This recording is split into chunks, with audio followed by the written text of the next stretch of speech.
महात्मा उपासक डॉक्टर सोहनराज तातेड़ पुनरुत्थान और आत्मविज्ञान के बाद अब ला रहे हैं सनातन सत्य, जैसी दृष्टि वैसी सृष्टि, कुदरत, कुदरती रचना एवं कुदरत के कानून से शाश्वत सुख की प्राप्ति। लॉग इन करें www.drsohanrajtated.com, YouTube channel doctor Sohanraj Tated, play store से डाउनलोड करें mobile app doctor Sohanraj Tated. चंदेषु निम्मलयरा आयिचेषु अय्यं पयासयरा सागरवर गंभीरा सिद्धा सिद्धिं मम दिशन्तु, सिद्धा सिद्धिं मम दिशन्तु। हे मेरे भीतर विराजमान शुद्ध आत्मा भगवान, मेरे परमात्मा, मेरे ईश्वर, मेरे सर्वे सर्वा, मेरे इष्ट, मेरे प्रभु, आप रिद्धि सिद्धि प्रदाता हो। आप सागर के समान गहरे हो, हिमालय के समान विशाल हो। आप अनंत ज्ञान, अनंत दर्शन, अनंत शक्ति, अनंत सुख का धाम हो। आप सच्चिदानंद हो। सत का मतलब विनाशी, चित्त का मतलब ज्ञान दर्शन वाले, आनंद आपका लक्षण है। आप मुक्ति प्रदाता हो। मुझे मुक्ति की ओर प्रयाण कराओ, ऐसा आशीर्वाद दो, शक्ति दो, जागृति दो। भाइयों और बहनों, मातृशक्ति को नमन। आज का हमारा अति सुंदर विषय अशुभ शुभ एवं शुद्ध भाव। भाव भीतर का विषय है, दिखाई नहीं देता।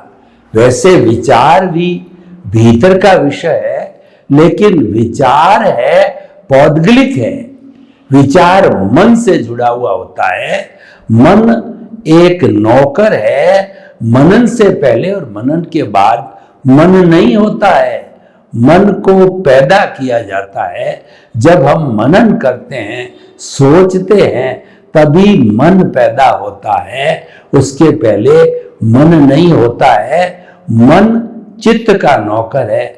चित्त चेतना की शक्ति है, लेकिन हमारे इस स्थूल शरीर से जुड़ा हुआ है मन है, और वही एक मैनेजर के रूप में और जो एक संरचना करने के रूप में सबसे आगे रहता है, और वही विचार करता है।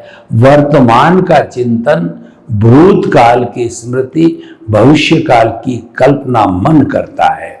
तो विचार मन से होते हैं, पर जो भाव होते हैं वो भाव हमारी आत्मा की शक्ति है, यानी चेतना से जुड़े हुए हैं। भाव चेतना से जुड़े हुए हैं, और विचार है वो पौद्गलिक है, जड़ है।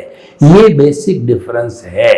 भावों से विचार बनते हैं, और भाव जो है हमारे जो अंतःकरण है, या जो हमारा तेजस शरीर, हमारा जो अवचेतन मन, सबकॉन्शियस माइंड है, वहीं पर भाव जगत है।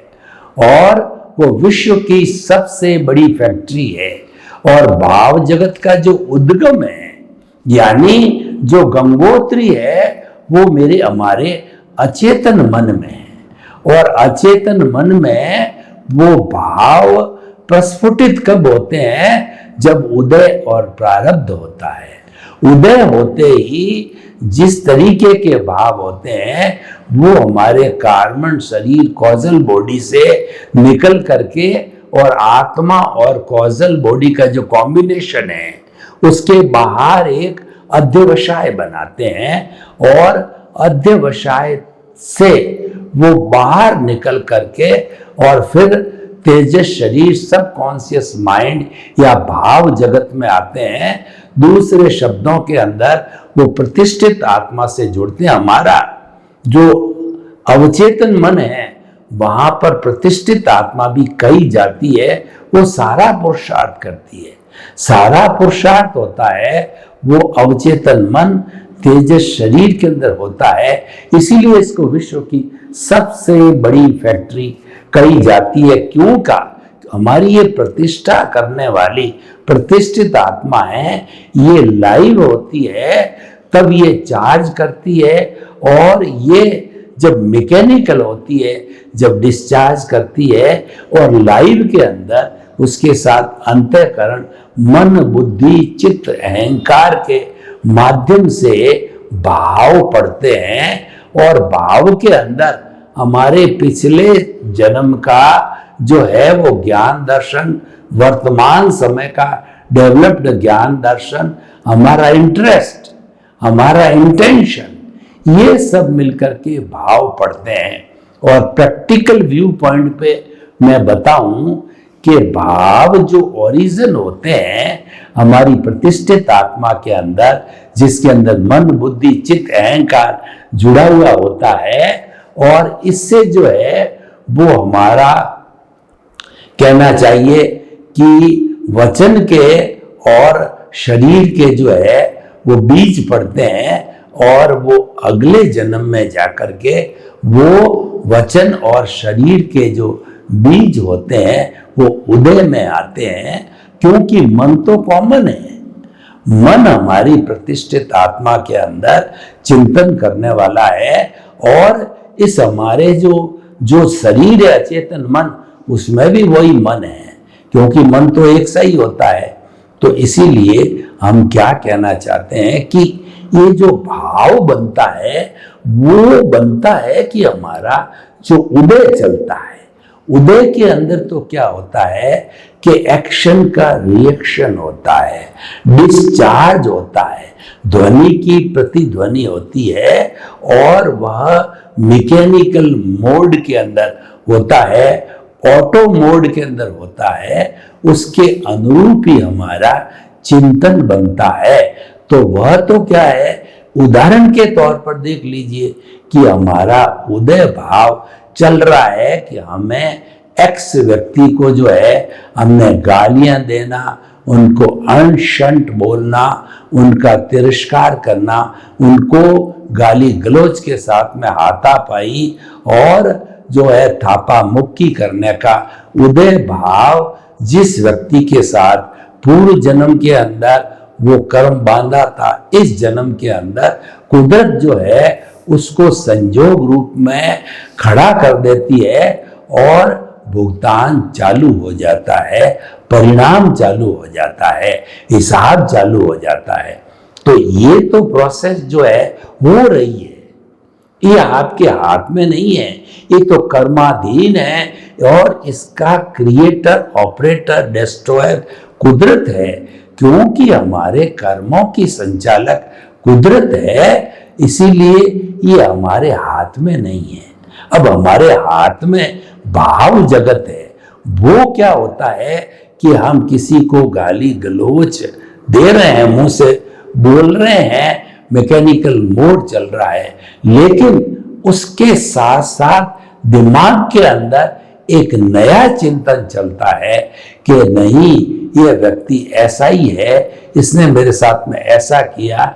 यानी हम अगर बहिर आत्मा में होते हैं, अज्ञानी होते हैं, हम कर्ता भाव की अवस्था में होते हैं, तो वहां नया कर्म बंधन, नया कॉज पड़ता है, यानी कि हम उस पर प्रतिक्रिया चालू कर देते हैं कि उसने मुझे ऐसा बोला, ऐसा किया, इसके साथ ऐसा ही होना चाहिए, और प्रतिक्रिया नहीं करते हैं। देखिए डिफरेंस क्या है, अगर आप बहिर आत्मा हो, आप अज्ञानी हो तो प्रतिक्रिया करोगे, लेकिन आपको सदगुरु के द्वारा ज्ञान मिल गया, आप अंतर आत्मा बन गए हो, आपका एनलाइटनमेंट हो गया है, आपकी प्रज्ञा जागृत हो गई है, तो आप चिंतन दूसरा होगा, आपका चिंतन हो गया ये मेरे कर्मों का जो है भुगतान, हिसाब लेना देना चल रहा है, इसके लिए मैं स्वयं दोषी हूं और कोई दोषी नहीं है। तो आप रिएक्शन नहीं करोगे, प्रतिक्रिया नहीं करोगे, नए कॉज नहीं डालोगे, नए भाव नहीं बनेंगे, और आप जन्म जन्मांतर से बहिरात्मा रूप में चल रहे हो, तो वो तो साइकिल चलती रहेगी, नेले पे देला, टिट फॉर टैट, और जो है वह जो ईंट का जवाब पत्थर, यानी दोनों के बीच के अंदर एक्शन भी चलता रहेगा और आपके नए भाव भी पैदा होते रहेंगे, क्योंकि आप मन वचन काया से मुक्त नहीं हो, आप उनके साथ में जुड़ गए। उसके साथ एक एग्जैक्ट वर्ड है कि तन्मयाकार हो गए। तन्मयाकार होते ही तो ये जो भुगतान है ये तो राग द्वेष वाला है।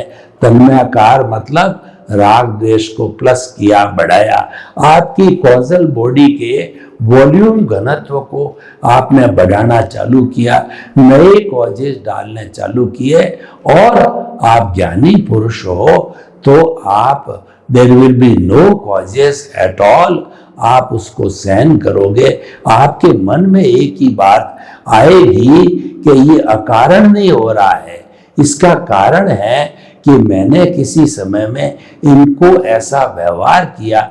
जब मेरे को कह रहे हैं स्वतंत्र रूप से किसी भी प्राणी की ताकत नहीं है कि वह उससे संपर्क कर सके, उसको उसके से साथ वार्तालाप कर सके, या जो है उसको बुरा भला कह सके, ये तो कर्माधीन होता है, उदय के अधीन होता है, हिसाब के अधीन होता है।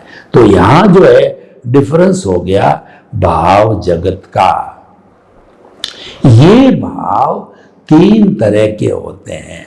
अशुभ भाव, अशुभ भाव का मतलब हिंसा के भाव, किसी का मारना, पीटना, मर्डर करना, कसाई के रूप के अंदर उसका मांस निकालना, और जो है जो उसके बाद के अंदर कृष्ण नील कापोत, तीन तरह के अशुभ भाव होते हैं। अशुभ लेशाएं होती है तो झूठा माप तोल है, किसी के प्रति षड्यंत्र रचना, किसी को धोखा देना, और जो है किसी की हिंसा करना, किसी के प्रति नकारात्मक भाव रखना, ईर्ष्या करना, और उसके साथ के अंदर जलन रखना। ऐसे नकारात्मक भाव जो हमारी कृष्ण नील कापोत लेश्या के रूप में होता है, तो वो भाव हम जो है अर्जन कर लेते हैं, तो अशुभ भाव होते हैं।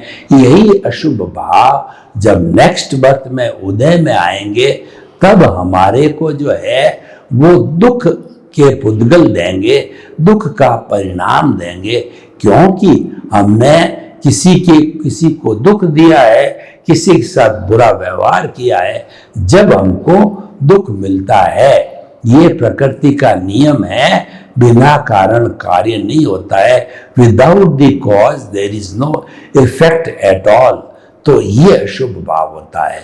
और उसकी जगह अगर हम शुभ भाव करते हैं, मन वचन काया की शुभ प्रवृत्ति, शुभ प्रवृत्ति का अर्थ क्या है कि माला फेरना, तप करना, स्वाध्याय करना, यानी भगवान ने तप के 12 भेद बताए, निर्जरा के 12 भेद बताए, वो मन वचन काया से शुभ प्रवृत्ति से करना। अनशन, उनोदरी, भिक्षाचरी, रस परित्याग, काय कलेश, ये तो बाहर के जो है हमारे तप है, बाहर की निर्जरा है, और भीतर की निर्जरा है वो प्रायश्चित, विनय, वैयाव्रत, स्वाध्याय, ध्यान और व्युत्सर्ग, ये भीतरी है। तो ये भीतरी जो है ये हमारे दृष्टि विज्ञान कहिए, या ये हमारा आर्ट ऑफ द विजन से भी हो सकता है। तो मन वचन काया की जो प्रवृत्ति है, ये शुभ प्रवृत्ति है, ये बाह्य तप, बाह्य निर्जरा से उसका ज्यादा संबंध है। तो ये हम इसको शुभ करने लगते हैं या शुभ क्रिया करते हैं, वो धार्मिक क्रिया है। उस धार्मिक क्रिया से पुण्य का बंध होता है। पुण्य कौन सा?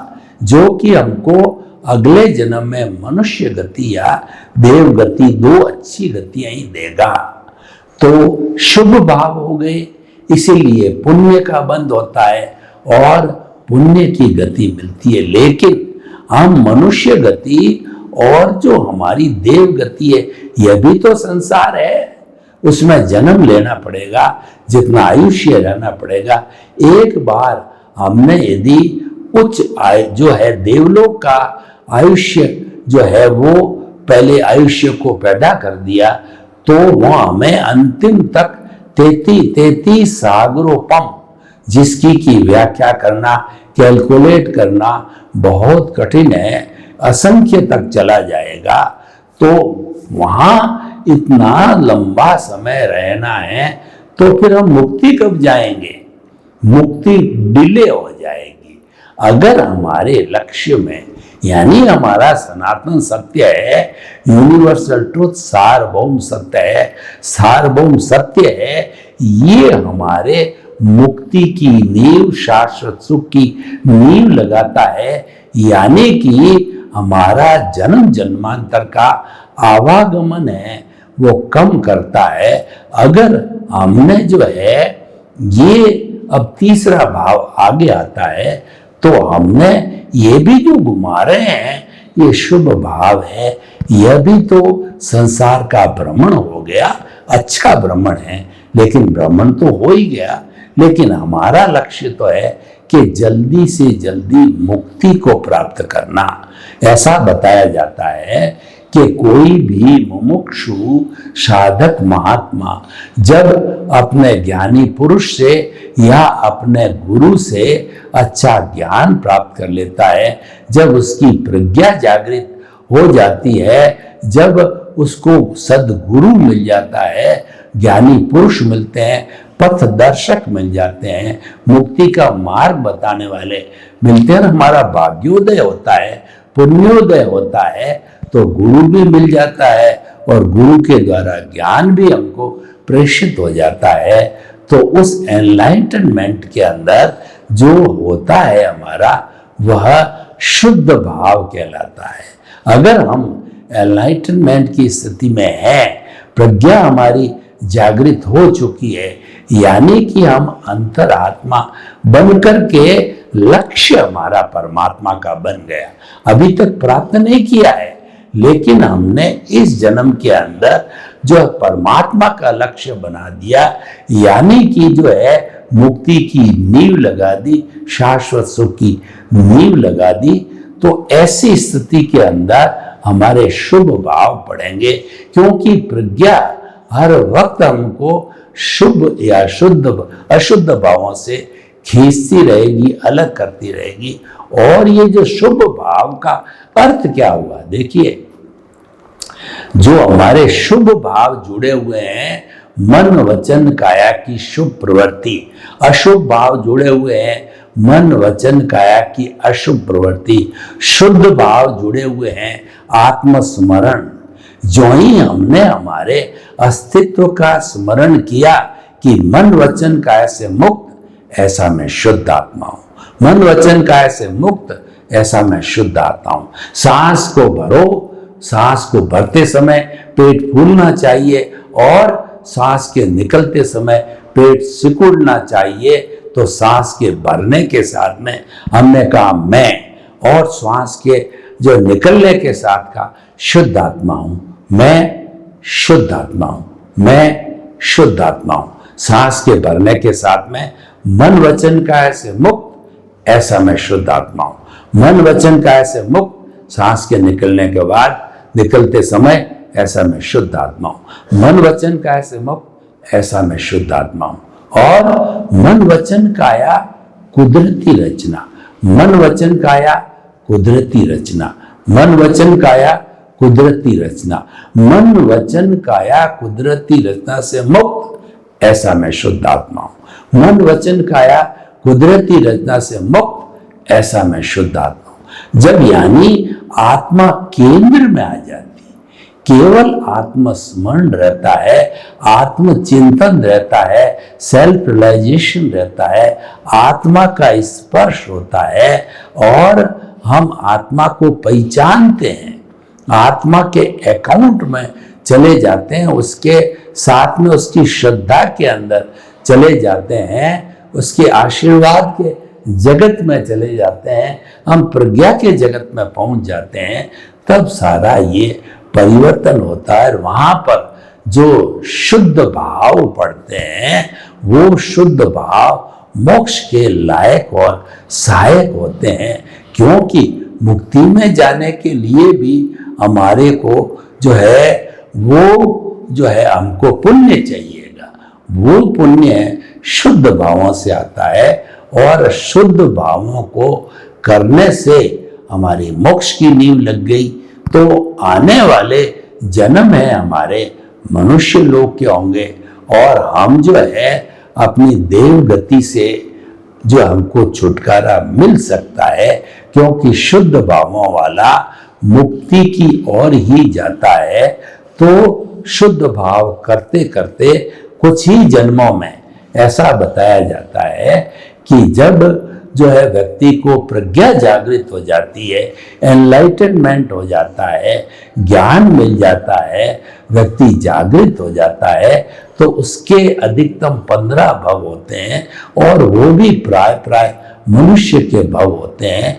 मतलब मनुष्य का भव अगर 100 साल भी माने तो 100 का मतलब 100 × 15 = 1500, 1500 वर्ष हो गया और देवगति में चले गए और उच्च देवगति के हो गए तो 33 सागरोपम, दोनों का कोई कंपैरिजन नहीं है।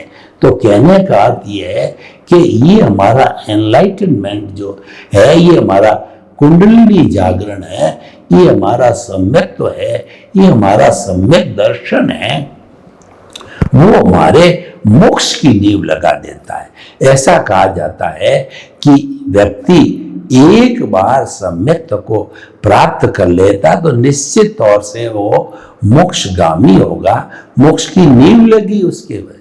वो हो सकता है कभी सम्यक्त्व चला जाए, कभी सम्यक्त्व आ जाए। इसका अर्थ क्या हुआ कि हमारा उदय प्रारब्ध डिस्चार्ज साथ साथ चल रहा है, तो कभी अगर हम जुड़ जाते हैं तो उसके जुड़ने के कारण कई बार सम्यक्त्व चला भी जाता है, लेकिन हमारी प्रज्ञा जो है हमको खींच करके मूल स्थान के अंदर लाती है। तुम तो महात्मा हो, तुम तो साधक हो, तुम तो जो है वह शुद्ध भावों में ही रहना चाहिए, तुम्हारे को अशुभ और शुभ भावों में नहीं जाना है। तो वो बार बार खींचती रहेगी। कहने का अर्थ है कि प्रकृति और पुरुष हमेशा अलग रहेंगे। हमारे जो है कर्मों के फोर्स के कारण दोनों जुड़ने की कोशिश करेंगे तो तुरंत प्रज्ञा की ड्यूटी है कि वह उसको अलग कर देगी। तो प्रकृति और पुरुष का अलग रहना है, ये सम्यक तप है। हमारे साथ जो है हमको जो सदगुरु ने ज्ञान दिया, एनलाइटनमेंट मिला, तब हमारा कर्ता भाव समाप्त हो गया। कोई भी व्यक्ति एनलाइटनमेंट को प्राप्त करता है तो वो सरेंडर करता है कि द्रव्य कर्म, भाव कर्म, 9 कर्म, मन वचन काया तथा मेरे नाम की सर्व माया आप प्रकट ज्ञानी पुरुष के सूर्य चरणों में समर्पित करता हूं। तो ज्ञानी पुरुष और सदगुरु होता है, उनके पुण्योदय हमारे पुण्योदय, उनके निमित्त हमारे निमित्त से जो है हमको ज्ञान प्रेषित करते हैं, क्योंकि गुरु बिना ज्ञान नहीं होता है। और वो ज्ञान होता है हमारा जो निमित्त, निर्दोष, अकर्ता और शुद्ध आत्मा से जुड़ा हुआ है कि तुम अब अंतर आत्मा हो, तुम जन्म जन्मांतर के लिए निमित्त हो गए। निमित्त का अर्थ हो गया कि तुम अकर्ता बन गए और हर दुनिया का प्राणी निमित्त है, और वो निमित्त जब है तो सारे ही निर्दोष है, वो उसका कोई दोष ही नहीं, क्योंकि वो आके खड़ा होता है तो उसको कुदरत खड़ा करती है संजोगों के अधीन, और वो आता है आपके उदय के अधीन। यानी उदय के अधीन का अर्थ है आप उसको बुलाते हो और उसको प्रेजेंट करने में कुदरत आपका द्रव्य क्षेत्र काल भाव से सहयोग करती जब आता है तो वो हो गया, वो निर्दोष है, उसका कोई दोष नहीं है। निमित्त, निर्दोष, अकर्ता सब बन जाते हैं। और जो व्यक्ति प्रज्ञा जागृत वाला होता है, हर व्यक्ति में, हर प्राणी के अंदर शुद्ध आत्मा के दर्शन करते हैं, क्योंकि वास्तव के अंदर समस्त जीवित प्राणियों में सामान्य दृष्टि से एक सा ही प्रभु भगवान ईश्वर बनने की उसके अंदर क्षमता है। कोई भेदभाव फर्क नहीं होता है और वो भगवत स्वरूप में हर जीवित प्राणी के अंदर विराजमान होता है, तभी वो जीवित प्राणी कहलाता है। वो नहीं होता तो मुर्दा कहलाता है। तो उसके रहने के कारण जो है वो सामान्य दृष्टि से सब एक जैसे हैं, तो हम चिंतन करने लग जाते हैं निमित्त निर्दोष अकर्ता और शुद्ध आत्मा। तो ऐसा चिंतन हमारे आर्ट ऑफ द विजन, हमारे मस्तिष्क के अंदर चलता है, क्योंकि सनातन सत्य जो है वो कुदरत की रचना, कुदरत के कानून पर आधारित है। और हम चाहते हैं कि आपकी रॉन्ग बिलीफ समाप्त हो जावे, आप राइट बिलीफ में काम करने लग जाओ। वो राइट बिलीफ है, आपकी आर्ट ऑफ द विजन है।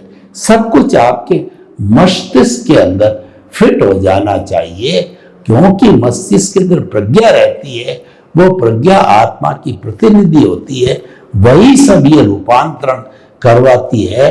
तो इस तरीके से रूपांतरित होते होते जो है हमारा जो अज्ञान है वह धुलते नाश हो जाता है। इसलिए कहा जाता है अज्ञान का नाश ही सबसे बड़ा नाश है, अज्ञान का त्याग ही सबसे बड़ा त्याग है, और आप अपने शाश्वत सुख को प्राप्त कर सकते हो। सर्वे भवन्तु सुखिनः सर्वे सन्तु निरामया। लोक के सब जीवों को सुख मिले, शांति मिले, आनंद मिले, प्रेम मिले, सौहार्द मिले, मुक्ति मिले, आपके प्रति मंगल भावना। ओम शांति। महात्मा उपासक डॉक्टर सोहनराज तातेड़ पुनरुत्थान और आत्मविज्ञान के बाद अब ला रहे हैं सनातन सत्य, जैसी दृष्टि वैसी सृष्टि, कुदरत, कुदरती रचना एवं कुदरत के कानून से शाश्वत सुख की प्राप्ति। लॉग इन करें www.drsohanrajtated.com, YouTube channel doctor Sohanraj Tated, play store से डाउनलोड करें mobile app doctor Sohanraj Tated.